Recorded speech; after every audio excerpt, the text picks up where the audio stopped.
This is a chord progression I've been using a lot. It's used a fair bit in like kind of plug or like plug and B. The root note is C, so it's in C minor, and it just goes 6, 5, 1, and then 7. And instead of doing like plug chords, I'll just try and make like a really simple melody.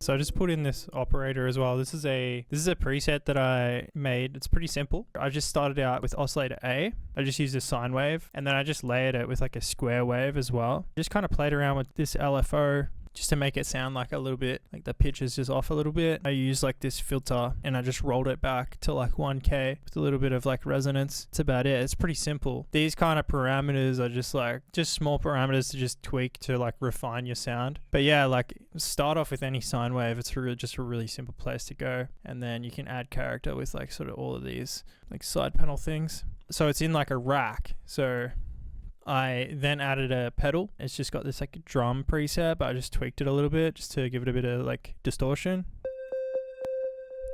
And with just like a simple delay, but then we just played around with the modulation just so that you can kind of hear it as like a bit of like vibrato or something like in the delay. All those sorts of things, just adding to the character of just essentially this sine wave that's been layered.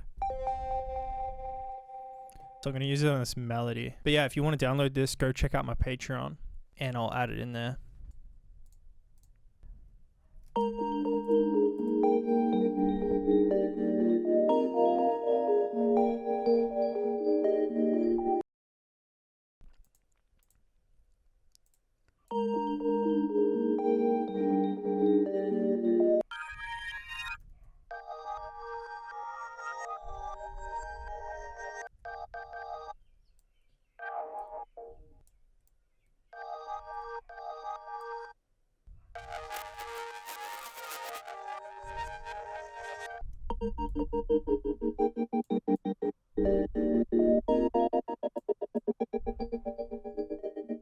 I just got this plugin called Chopper from Analog Obsession, which is basically like a tremolo type like plugin. So you can kind of hear that it sort of just like chops the volume up. It's in like millisecond intervals. So we could kind of add some kind of rhythmic effect to this like whole bus. So over here we have how fast or slow it fades in. So if we have it fast, it'll be like really abrupt.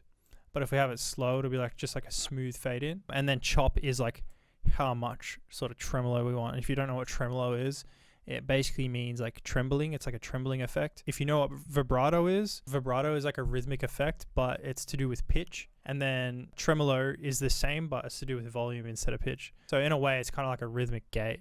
And then this last one is just like how much of the dry signal we want to add back into it, which is just like a good way to blend it back in. But I really like the idea of this plugin. It's very sort of simple, but I like that it doesn't really have like a UI that like visibly shows the audio. Like you just have to kind of listen to how it affects it and then just adjust it accordingly. But what I'm going to do here is, because it's in milliseconds, it's not synced to the grid or anything. You can go to like Google and just like search up BPM to delay times. So our BPM is 122. If we go back to this chart and find the BPM 122, then these are the millisecond delay times. We've got a quarter note, which is 492 milliseconds. So we could kind of use these delay times to make it feel more of like a synced delay. But because it's in milliseconds, we could sort of, what I like to do is sort of nudge it either side, just so it's slightly off and it just feels a little bit more natural. It's like incrementally out of time. So we'll set this to 492, or we can set it to 490. So it's very close, but it's not exact.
Be sure to go check out my Patreon if you want to cop this preset that I made. But yeah, thanks so much for watching, and I'll see you in the next video.